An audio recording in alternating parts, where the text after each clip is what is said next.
Assalamualaikum warahmatullahi wabarakatuh. Sahabat desa, sahabat Halo Desa, dalam acara pada hari ini kita mau melakukan podcast. Kita mengundang narasumber yang sangat luar biasa. Beliaunya adalah Bapak Suyatna, Pak ya? Iya, Bapak betul. Suyatna selaku tim ahli pendamping desa Kabupaten Boyolali. Betul. Tapi Bapak ini kolkap juga? Bukan. Bukan. Ya. Selamat pagi Pak, sehat? Alhamdulillah sehat. Sangat luar biasa, orang yang ganteng kan ya gitu. Oke, ini kalau kita ketemu dengan tim ahli itu gambaran kita tuh dana desa Pak. Iya. Ya, selama ini kan dana desa kita sudah bergulir di tahun 2024. Mestinya teman-teman desa sudah melaksanakan merealisasikan penggunaan dana desa. Iya. Tetapi untuk realisasi penggunaannya kan juga diatur terkait dengan PP tentang pengelolaan dana transfer daerah. Tetapi di situ mensyaratkan Kemendes harus menerbitkan suatu peraturan yang mengatur tentang rincian penggunaan dana desa. Iya, betul. Ini terkait dengan isu-isu ini Pak, atau yang termaktub dalam Permendes nomor 7 tahun 2023 tentang rincian penggunaan dana desa. Yang beda dengan tahun-tahun kemarin itu apa? Atau yang lagi heboh atau lagi in, atau yang menjadi isu yang paling nanti menarik digunakan oleh pemerintah desa itu apa Pak ini untuk terkait dengan Permendes nomor 7 tahun 2023? Iya, sebelumnya terima kasih. Saya mungkin lebih enak manggil Mas saja ya. Ya. biar tambah muda lagi maksudnya. Ya awet muda. Lagian kita juga suka yang muda-muda Pak. Monggo silakan Pak. Iya, terkait dengan Permendes 7 yang terbaru itu kan mungkin yang agak membedakan ada sedikit kelonggaran juga Mas Lili. Jadi beberapa hal diantaranya di Permendes 7 ini desa itu ketika status desanya sudah naik menjadi desa mandiri itu dana desanya bisa untuk digunakan membangun atau merehab kantor desa. Tadi prasyaratnya desa untuk menerima dana desa kan tidak harus IDM-nya mandiri itu ya Pak? Betul, iya. Secara umum memang prioritas penggunaan dana desa ini kan sebetulnya bahasa prioritas itu kan harus kita pahami dulu Mas Lili, supaya kita sama persepsinya bahwa itu yang membedakan dengan Permendes sebelumnya atau sebelum tahun 2023 atau sebelum Permendes 7 2023 itu muncul, apakah hanya itu Pak? Apakah terkait dengan fokus yang lain ada perbedaan enggak? ya ada sih. Ada. Misalnya untuk penanganan kemiskinan, kesehatan, seperti apa gitu. Karena bahasa prioritas itu kan sebetulnya tidak wajib. Nah, ini yang menarik sini Pak. Ini yang menarik sini. Kami baca nih mulai dari Permendes awal terbentuknya Kementerian Desa yang salah satu produknya adalah terkait dengan prioritas penggunaan dana desa. Betul. Dan sampai Permendes 7 2023 itu muncul, kami masih melihat bahasa ini Pak. Dana desa digunakan untuk pembangunan dan pemberdayaan. Bidang 2 dan bidang 4 ya. Nah, seolah-olah seperti itu. Apakah bahasa pembangunan dan pemberdayaan itu disamaartikan dengan bidang pembangunan dan bidang pemberdayaan yang ada di Peraturan Menteri Dalam Negeri nomor 20 tahun 2018. Di situ kan ada dibagi menjadi 4 bidang tuh, bahkan 5 ya. Yang pertama adalah bidang pemerintahan, bidang pembangunan, pembinaan, pemberdayaan, dan kedaruratan. Apakah itu sama yang dimaksud dengan Permendes tentang prioritas penggunaan dana desa? Nah, prioritas itu kan sebetulnya bukan wajib, tapi artinya kan yang didahulukan atau diutamakan. Nah, ketika yang didahulukan atau diutamakan itu memang sudah banyak terpenuhi dan kebutuhan lain itu memang butuh dibiayai, misalnya tentang desa itu kan juga dimandatkan untuk menentukan batas-batas desa. Nah, itu kan berarti boleh dianggarkan untuk menentukan batas-batas desa. Iya, misalnya pembuatan patoknya atau survei lapangannya, itu kan juga misalnya bisa di bidang 1. Nah, itu bukan bidang pembangunan dan pemberdayaan kan gitu. Iya. Itu membuat kondusif warganya karena terkait dengan batas itu kan salah satu pemicu masalah. Betul. Terkait dengan ketentraman dan ketertiban di masyarakat. Jadi tidak benar ya Pak ketika dana desa itu hanya diperuntukkan untuk bidang pembangunan dan bidang pemberdayaan saja. Betul. Iya. Boleh. Digunakan di pemerintahan maupun di pembinaan, lebih-lebih kedaruratan. Betul. Nah, ini Pak, bahasa pembangunan. Pembangunan itu apakah istilahnya hanya untuk pembangunan fisik saja, infrastruktur begitu? Oh ya jelas tidak Mas Lili. Ya, karena kami masih gagal paham nih. Jangan-jangan pembangunan itu membangun fisik. Iya. Tapi kalau kita berpikir, bangun itu kan bisa membangun mentalnya, bisa membangun masyarakatnya, Sumber daya manusianya. Nah, ini yang dimaksud dengan pembangunan itu seperti apa sih? Yang diamanatkan di Permendes itu, Pak? Ya, pembangunan itu kan sebetulnya tidak infrastruktur ansih ya, yang dalam hal ini masih sebatas bangun talut, bangun jalan gitu, atau membangun rabat beton, tetapi membangun sumber daya manusianya, kemudian membangun ekonomi masyarakatnya, kemudian layanan dasar masyarakatnya. Ini juga tidak semuanya harus dalam bentuk infrastruktur kan. Jadi bisa dengan memberikan akses layanan dasar yang lebih cepat, kemudian yang lebih terukur gitu, itu juga salah satu bentuk tanggung jawab pembangunan di tingkat desa. Nah, problem sekarang kan yang sedang dihadapi kan terkait dengan kemiskinan nih, Mas. Ya, betul. Kalau kita sedikit tengok di Permendes 7 2023 Pak, itu kan ada 3 amanah di situ. Yang pertama adalah dana desa itu digunakan untuk peningkatan kesejahteraan masyarakat desa. Kemudian yang kedua, dana desa itu digunakan untuk peningkatan kualitas hidup manusia. Jadi di desa bersangkutan. Kemudian yang ketiga adalah penanganan kemiskinan. Ini terutama yang ketiga ini Pak akan menjadi menarik di Kabupaten Boyolali, karena Kabupaten Boyolali itu sedang gencar-gencarnya bagaimana kita itu bisa mengentaskan kemiskinan sesuai dengan harapan Pak Jokowi untuk menghilangkan kemiskinan ekstrim. Dan kebetulan di Boyolali kan Pak Bupati kita ini fokus pada data. Karena kalau kita tengok data kemiskinan di suatu daerah, kabupaten atau kota, kita tidak punya data yang pasti. Kalau kita biasanya menggunakan data dari BPS. BPS itu datanya kan hanya survei, tidak ada by name, by address. Tetapi Bupati, dalam hal ini Pak Bupati Boyolali, menghendaki bagaimana Boyolali itu punya data kemiskinan, karena uang yang dikelola Pak Bupati melalui APBD itu bagaimana caranya kembali kepada masyarakat yang membutuhkan. Nah, ini salah satunya penanganan kemiskinan. Tetapi kita mendapatkan satu masalah nih Pak.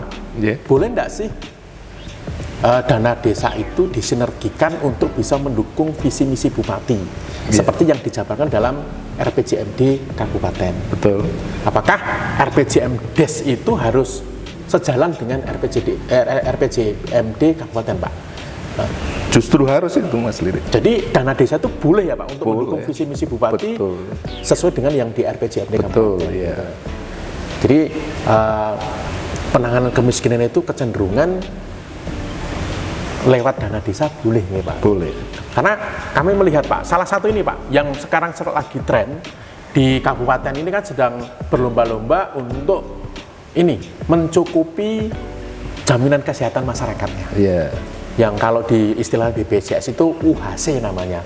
Artinya UHC itu ketika sudah mencapai 95% di 2023 kemarin, siapapun yang belum mempunyai kepesertaan BPJS, kebetulan keluarganya sakit, mengajukan BPJS kepesertaan hari ini aktif. Tetapi di tahun 2024, ini kan UHC-nya meningkat Pak, dari 95% dari 98%. Nah, kira-kira boleh enggak sih? Nah, ini bahasanya ini kan. Karena kami di depan tadi kan kita sudah bahas bahwasanya salah satu kegunaan dana desa adalah untuk penanggulangan kemiskinan. Pertanyaan, boleh enggak sih dana desa itu digunakan untuk memberikan atau membayar jaminan kesehatan atau BPJS warga miskin? Karena kita yang perlu kita bahas adalah warga miskin. Betul. Iya. Tapi kalau kayak PNS atau keluarga PNS untuk biaya jelas tidak mungkin, tetapi bahasanya itu adalah miskin, Pak. Kira-kira boleh tidak sih, Pak? Iya, kalau dana desa untuk membayar iuran BPJS itu memang di prioritas memang tidak masuk kategori. Wah, tetapi tidak kan boleh nih, Pak. Iya, tetapi kan sebetulnya kan kembali lagi Mas Lili, ini juga pengertian prioritas tadi itu nanti juga akan ditelusur sampai sejauh mana apakah ada sanksi juga kan begitu. Ketika tidak taat terhadap prioritas. Kan sifatnya juga keberanian dari kepala desa, kalau itu memang menjadi prioritas kan juga harus lewat musyawarah desa. Artinya kalau memang musyawarah desa ini memutuskan memang dana desa sebagian dari dana desa untuk membayar BPJS orang-orang miskin, ini sebetulnya menjalankan mandat dari SDGs. Tapi setelah saya buka-buka, Pak, ini di lampiran di Permendes nomor 7 itu dana desa tidak boleh digunakan untuk membiayai BPJS ini, Pak. Nah ini kan merupakan apa ya, bertentangan dengan visinya Pak Presiden Jokowi untuk pengentasan kemiskinan ekstrim. Padahal dana desa itu anggarannya kan dari APBN. Betul. Dari Presiden digelontorkan ke desa untuk bisa, salah satu adalah penanggulangan kemiskinan. Tetapi di lampiran Permendes kok ada bahasa itu. Tadi juga penjaringan mengatakan di SDGs boleh, karena salah satu sasarannya adalah penanganan kemiskinan gitu. Betul. Ini gimana nih, Pak? Iya. Kembali lagi tadi, kalau keberanian kepala desa untuk memang itu keputusan masyarakat, karena forum tertinggi untuk penggunaan dana desa itu adalah di musyawarah desa.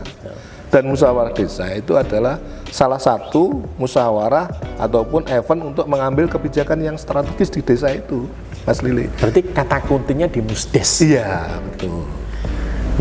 Dana desa itu, kalau kita kembali kepada definisi desa ya, itu kan otonomi murni. Betul. Berarti segala sesuatunya itu terserah desa, mau diapakan itu uangnya dikelola. Selama tapi dengan catatan ada kesepakatan di desa melalui forum yang namanya musyawarah desa. Musyawarah desa. Jadi, tetapi begini, Pak, kalau itu diberikan kewenangan penuh kepada kepala desa, loh kalau kepala desanya itu dalam tanda kutip nasar, tidak baik, ya nanti kan juga akan seenaknya sendiri.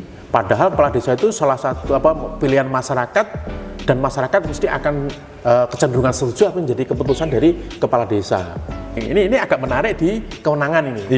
Pengelolaan keuangan, karena definisi desa itu adalah otonomi murni, berarti kewenangannya sebenarnya di kepala desa atau di pemerintah desa. Tapi kalau nanti ketemu pemerintah desa atau kepala desa yang tidak baik, justru pengelolaan keuangan desa kan akan menjadi tidak baik. Berarti kan harus ada peran pemerintah daerah atau pemangku kepentingan di daerah. Boleh nggak sih, Pak, bupati itu atau kepala daerah itu memberikan intervensi terkait dengan batasan-batasan pengelolaan keuangan terutama di dana desa? Ya boleh, Mas Lili, boleh, selama tadi itu aturan-aturan tentang kewenangan-kewenangan desa ini yang juga harus diperjelas, karena kan yang maksud diperjelas itu seperti apa, Pak? Setiap daerah itu kan juga seharusnya juga sudah ada perbub tentang kewenangan desa kan. Nah, ini menjadi kewenangan desa itu karena memang dimandatkan oleh regulasi.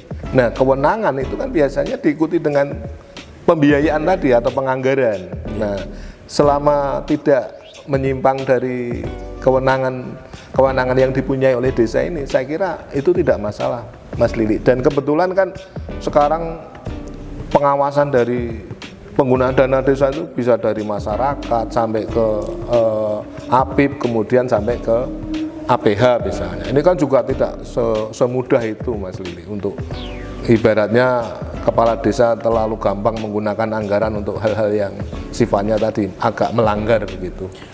Oke, jadi memang baru-baru akhir-akhir ini kan desa merupakan menjadi sorotan publik nih, karena desa mengelola uang itu luar biasa. Kalau di Kabupaten Boyolali itu rata-rata desa itu mengelola 1,5 sampai 2 miliar per tahun yang sumber dananya dari dana transfer, dari dana desa, dari ADD, dari bantuan keuangan dan PAD kan gitu. Iya. Kalau tidak diawasi secara detail atau secara masif gitu akan kecurangan-kecurangan itu akan terjadi. Iya. Tetapi kami juga sebagai APIP, kebetulan ini kan kami APIP nih Pak. Iya. Juga akhir-akhir ini banyak temuan terkait dengan Oh iya. pengelolaan keuangan ini. Iya. Nah, kita mau tahu juga penyebabnya, tapi penyebab kecurangan itu mungkin akan kita bahas di podcast selanjutnya saja. Benar ya. Jadi podcast kali ini kita hanya membahas terkait dengan prioritas penggunaan dana desa. Ternyata dana desa itu bisa digunakan untuk bangun balai desa Nilorengi. Tetapi syaratnya ada satu, harus desa itu memiliki indeks Desa mandiri dengan mandiri ya, masuk mandiri gitu. Iya. Kalau belum mandiri ya tidak boleh digunakan untuk bangun desa. Tetapi selain itu juga masih ada banyak juga penggunaan dana desa yang diprioritaskan khusus diatur di Permendes nomor 7 tahun 2023. Maka sahabat desa harus belajar nih terkait dengan, harus membaca Permendes nomor 7 tahun 2023 agar teman-teman desa tidak bingung dana desa itu digunakan untuk apa sih? Jangan sampai dibatasi, dikekang oleh pihak lain yang tidak sesuai dengan Permendes nomor 7 tahun 2023. Mungkin itu Pak, podcast hari ini yang menarik. Memang topiknya kita pilih dan kita juga memilih narasumber pilihan dari sekretariat, yaitu dari teman-teman ahli pendamping desa Kabupaten Boyolali, karena yang lebih paham terkait dengan prioritas penggunaan dana desa adalah tim ahli pendamping desa, bukan pendamping Siskudes. Mungkin ahli auditor ataupun P2D juga tidak begitu paham terkait dengan prioritas penggunaan dana desa. Walaupun kalau kita baca, kita hanya tahu secara tekstual saja, tetapi makna dari Permendes nomor 7 tahun 2023 itu kan kita tidak begitu paham. Yang lebih paham adalah dari teman-teman daerah. Dan beberapa kabupaten itu malah Siskudesnya masih offline loh Mas. Ya, 2019 sudah online Iya, ini. makanya. Gitu. Harusnya menjadi unggulan Kabupaten Boyolali juga. Dan perlu kita informasikan sedikit, Kabupaten Boyolali kan desa-desa di Kabupaten Boyolali semua sudah menyusun neraca ini Pak. Jadi pengaman asetnya sudah lebih bagus dari pemerintah kabupaten lain. Iya. Itu Pak, satu pertanyaan terakhir. Ya, monggo Mas Lidi. Bukan pertanyaan, Apa? kami minta closing statement ini dari Pak Yano selaku tim ahli pendamping desa Kabupaten Boyolali terkait dengan pelaksanaan pengelolaan dana desa di pemerintah Kabupaten Boyolali, atau harapannya seperti apa? Monggo. Iya, matur nuwun Mas Lili. Saya berharap kawan-kawan di desa, baik Pak Kades maupun perangkat serta kawan-kawan pendamping, gunakanlah dana desa ya sesuai kebutuhan di tingkat desa yang dihasilkan dari Musdes. Kemudian yang penting itu tidak bertentangan dengan regulasi. Artinya inovasi di tingkat desa itu dibutuhkan, terutama untuk infrastruktur yang produktif. Karena harapannya sebetulnya di Permendes 7 ini walaupun infrastruktur tapi yang produktif. Dan sekali lagi keputusan tertinggi penggunaan dana desa itu adalah mekanismenya di forum musyawarah desa. Artinya apa? Tadi otonomi desa itu memang sangat menjadi hal yang perlu dijunjung tinggi di tingkat desa. Saya kira itu Mas Lili mungkin. Terima kasih atas atensinya dan partisipasi Pak Yano selaku tim ahli pendamping desa Kabupaten Boyolali yang bersedia meluangkan waktunya di acara podcast Halo Apa Kabar Desa. Iya. Terima kasih. Salam sejahtera dan semoga desa tetap maju, desa tumbuh, Boyolali tumbuh menuju Indonesia emas. Assalamualaikum warahmatullahi wabarakatuh. Waalaikumsalam warahmatullahi wabarakatuh. Matur nuwun Mas Lili.